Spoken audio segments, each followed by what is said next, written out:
Hi, guys, and welcome to the House Call Vet Café podcast. I'm Dr. Eve Harrison. I'm a full-time integrative concierge house call veterinarian in Los Angeles, and I help other vets to build their unique mobile practices on their terms. This podcast is for and by house call and mobile veterinarians, so it is meant to give our community a platform to connect, to share our stories, to lift each other up, and to support each other. Most of us work solo as lone wolves, right? So for me, it's been really powerful to be able to physically hear the voices of my colleagues from all over the world and to get a chance to feel that we truly are part of a community of very real other human beings who get it. While you may be alone in that little bubble of your own vehicle when you're on the road seeing patients, I welcome you to join our community by tuning into our own podcast when you're on your way to your next house call. Whether you're a super experienced house call vet with 30 years of experience, you're a brand new prospective house call vet just looking to get started, or you're house call curious, there will be something for you in this podcast. Each episode, you will hear interviews from other mobile veterinarians just like yourself who are doing unique and innovative things, vets who are sharing their stories, their struggles and challenges, and you can also look forward to hearing valuable information and perspectives from specialists and experts outside of our microniche. And finally, if becoming a house call veterinarian is something that you've been thinking about exploring, or you're looking for some extra support getting your own mobile practice to feel more profitable and sustainable for you, check out the information in the show notes about my course and our above and beyond supportive private community for members only, plus our monthly group coaching sessions within the House Call Vet Academy. You can also check out my free public Facebook group, which is also called the House Call Vet Café, the same name as this podcast, and which is a warm and cozy community for mobile vets to support each other in professional and personal development, in creative entrepreneurship, and in friendship. So thank you guys for spending time with me today. Let's dive into the episode. Hey, I'm Dr. Eve Harrison, and I am super excited to welcome you to the first episode of the House Call Vet Café podcast. At the House Call Vet Café, we know the amazing impact that our community can have not only on each other, but on our patients, on our clients, and the industry at large when we come together. I think we all know that our industry needs to be lifted up and revamped a bit itself, right? So here's where I think our mobile vet community can be a beacon of light and maybe even become a source of inspiration to help lift our colleagues in other aspects of the veterinary industry. So this podcast is for and by house call veterinarians to give our community a platform to share our stories, to lift each other up, to support each other, and also to share actionable, practical tips and resources as well. So I'm so excited to share with you a little about myself and some examples of the amazing content that we'll be sharing together here in this podcast. So let's dive in. As I mentioned, I'm Dr. Eve Harrison, and I've been a house call vet since 2016. The way I started is probably similar to the way a lot of you guys started. And I want to share my story with you because maybe some of you can relate to some of it. And, there are also aspects of my story that people ask about a lot, which are a little bit on the non-traditional path. And so I wanted to share this kind of windy path with you guys too. I'm a UPenn grad. I honestly started burning out during vet school, and I had a lot of anger, honestly, about various aspects of my own and my friends' experience in school, how we were taught to value ourselves or not, taught to respect our own personal learning curves, how we were taught or not taught the very real emotional and psychological aspects of becoming a doctor and taking on that kind of responsibility. I was angry at how my friends and I were treated during rotations. I was angry that interns and residents were visibly being treated like crap. And, how that seemed to kind of roll downhill and fall squarely on the students. I was pissed off that we were, left veterinary school already feeling scared and bad about ourselves. And to be honest, I actually considered quitting vet school in my second year, but I spent a summer in a tropical South Pacific island, which definitely soothed my soul, doing volunteer work at a place called the Esther Honey Foundation for Animals with some amazing vets and vet students from around the world, some of which who are still my best friends to this day. After that, my passion was completely renewed. So we did a ton of surgery there, which I really enjoyed. And I knew it was going to be really important to me to continue to get really good at surgery and to elaborate on those skills for the rest of my education. So I did a general rotating internship in surgery, medicine, ER, cardiology, and exotics, where my faith in the veterinary industry was again kind of restored, and where I had these incredible mentors and intern mates that made me feel like I was on the right path. and that a path as a surgeon might really be the right one for me. So I applied to a surgical residency, and by some crazy strike of like fate or whatever, I managed to match at a surgical residency program on my first application without having done a surgical internship.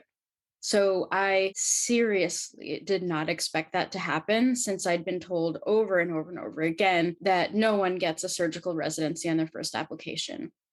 So when I matched, I actually had very, very mixed emotions. I was flattered, I was honored, happy, excited, I was proud, really proud.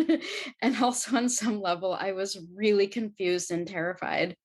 And when I started the residency, I ended up feeling some of the most intense imposter syndrome I've ever felt in my life.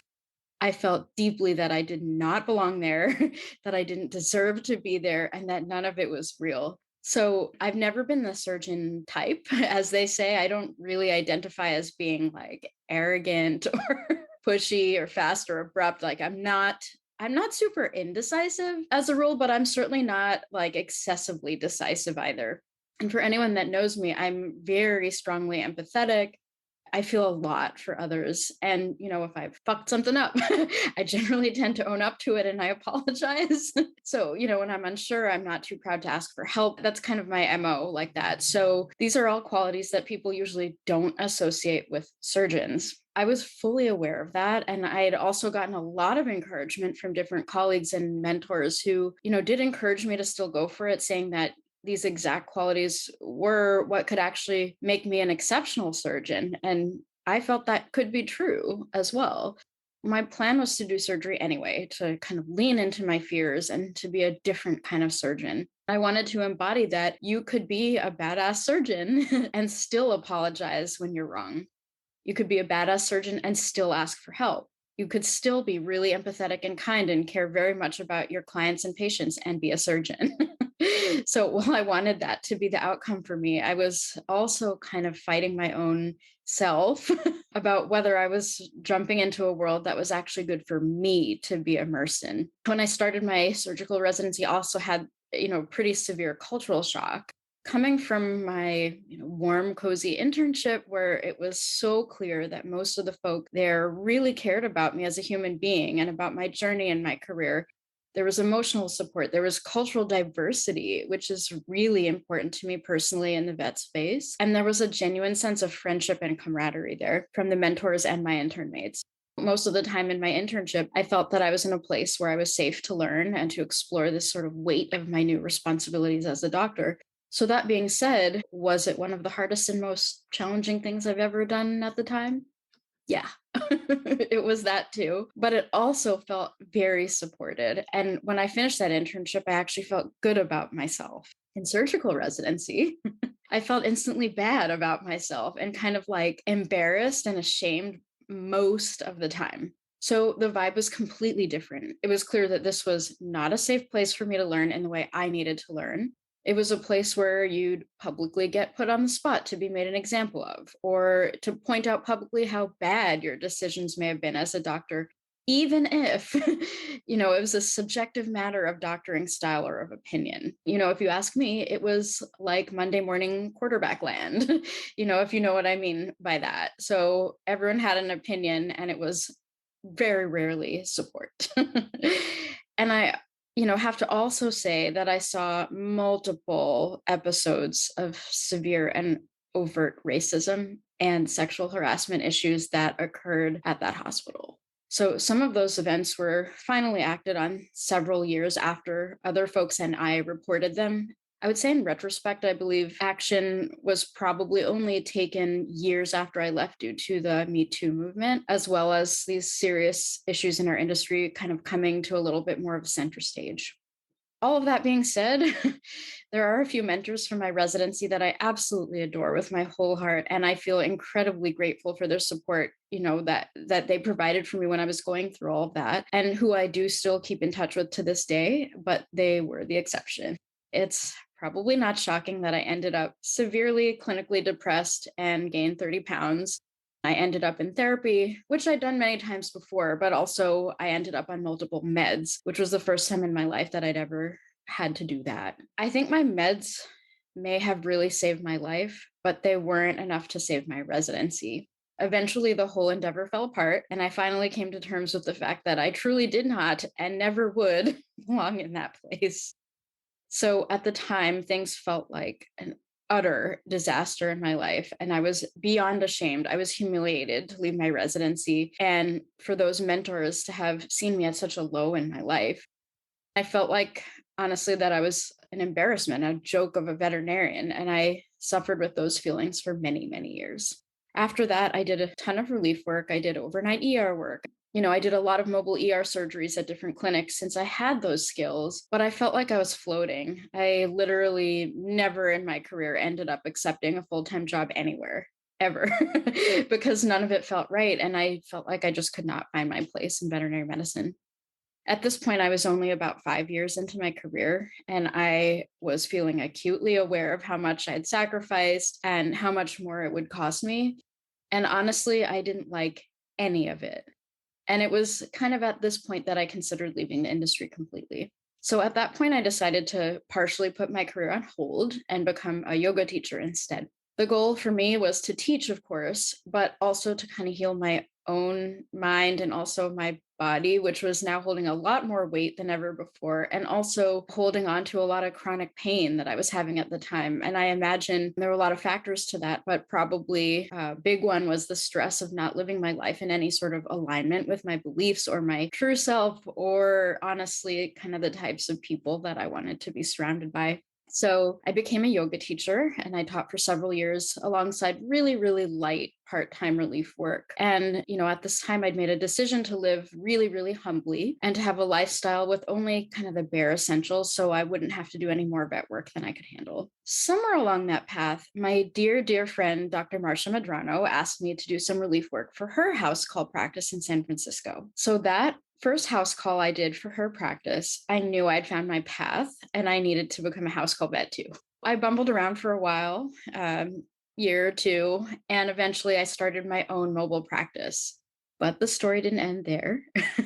I know my career has been such a disaster, but I'm sharing it with you so that you know it's really possible to come out on the other side. So that if you've also clawed tooth and nail to get where you are now, that you know you're not alone. I actually spent many years in my own practice feeling lost and burnt out, not just as a vet, but as a business owner as well. There were points in time when I was seeing way too many clients and had a majority of them, walking all over me with zero regard for my boundaries. And to be honest, I may not have even had boundaries, and I certainly wasn't communicating them well. There were times I was scared I wouldn't have enough work to pay my bills. And there were times that I was completely overwhelmed with clients and sick patients, and I still struggled to pay those bills. Even in my own practice, I found myself pretty much right back where I was. So, i.e., with no time for my health or the people and things that are so dear to me, like my yoga or like my music or my partner at that time. It wasn't until I made major investments in myself, including regular therapy, leaning into my own yoga practice, leaning into yoga philosophy in general, prioritizing my music as therapy and self care. And it wasn't until I invested in business training.